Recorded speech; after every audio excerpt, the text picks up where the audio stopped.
Welcome everyone today in our class. Today we are going to continue the chapter movement of the earth. In the last video we are discuss about the variations of the day and night. Okay, the length variations of the day and night.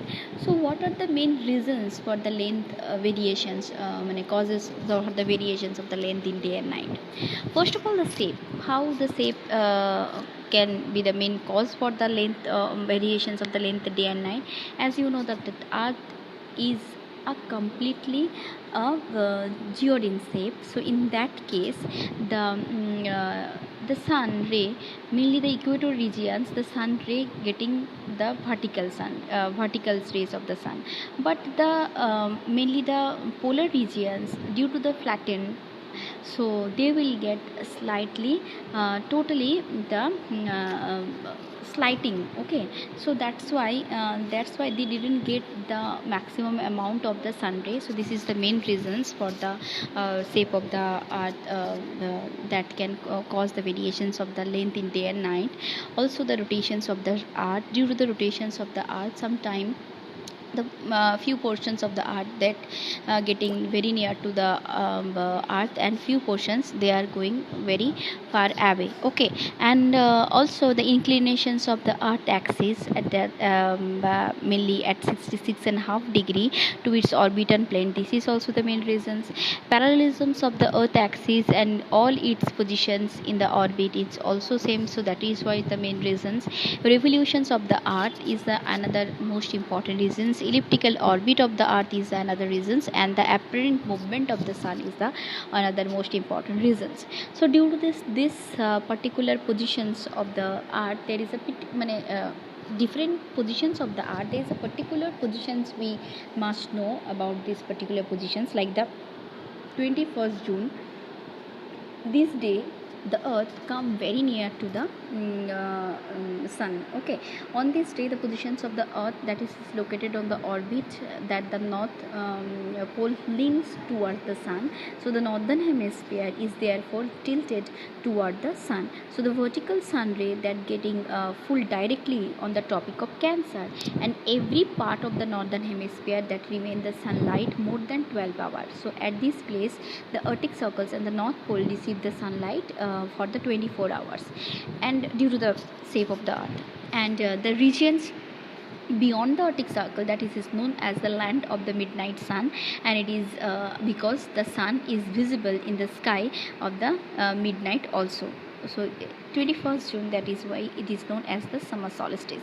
In the North Pole, it continuously daylight for the 6 months, and thus the northern hemisphere temperature is higher, days are longer, and nights are shorter. So this is why there is the summer in the northern hemisphere, and this position is known as the summer solstice. It opposite in the southern hemisphere. Here the winter season you can see in the southern hemisphere. Now another most important date, that is the on 23rd September, that is known as the autumnal equinox. Why it is called autumnal equinox? As you know, the earth move further during the earth move around the sun. So here you can see on the 21st June the sun appear moving towards the south. Okay, so that's why on 23rd September the earth comes at the certain positions where the sun appears vertically overheaded on the equator, either side, north pole and the south pole, having the incline towards the sun. So the north and the south both are remaining the equal distance from the sun. So during this period the days and nights are equal all over the earth, and there are the autumn in the northern hemisphere and spring in the southern hemisphere. So these positions of the earth on 23rd September, that is known as the autumnal equinox. Okay, and next one, 22nd December, again it is moving. Okay, it is moving around the sun. So on 23rd September it's have another proper a particular positions of the earth and sun. So after 23rd September, due to the earth revolutions, the sun appear to move further southward. Okay, and due to the south of the equator, on the 22nd December, what will happen? Again the sun appeared vertically over the Tropic of Capricorn.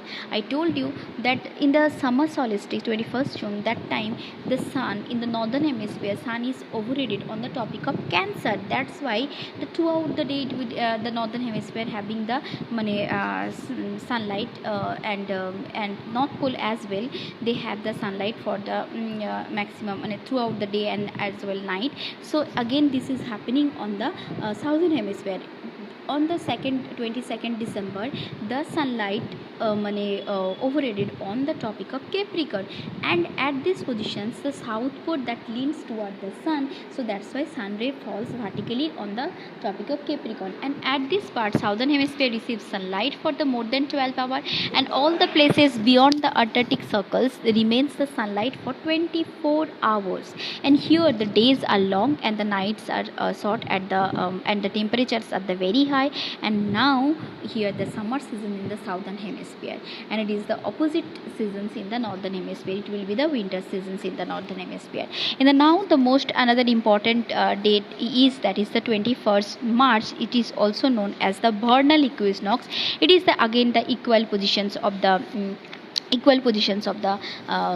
sun. Okay, as these positions you can see, due to the revolutions of the sun, again the earth is moving towards the north. So in that case what will happen, the sun move northward. In 21st March, sun again appear vertically overhead at the equator at the noon.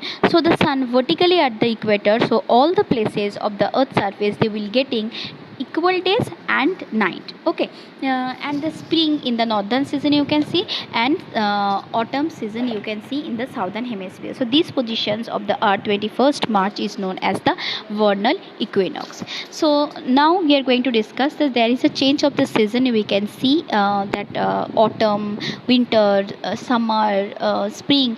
Okay, what are the main reasons for them? What is the main reasons for changes of seasons? Number one, the shape of the earth.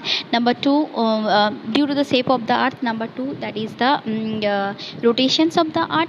And number three, that is the revolutions of the earth. Due to the revolutions of the earth, the season change, and the inclinations of the earth's axis. These are the main reasons for the and also the parallelisms of the earth axis and elliptical nature of the earth orbit. These are the major reasons for the changes of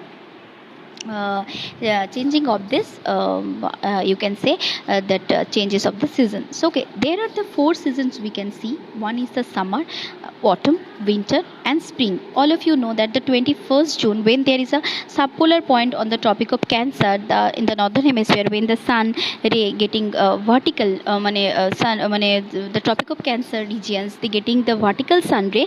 That is that time from here the summer seasons is going on in the northern hemisphere, but you can see it is the opposite in the southern hemisphere. So, okay, and the next one you can see that in the next autumn seasons you can see 21st March in the subpolar point at the equator. On this day there is an equal distance of the day and night of the all part, and you can see here that the equal day and the equal night in this time on the 21st March.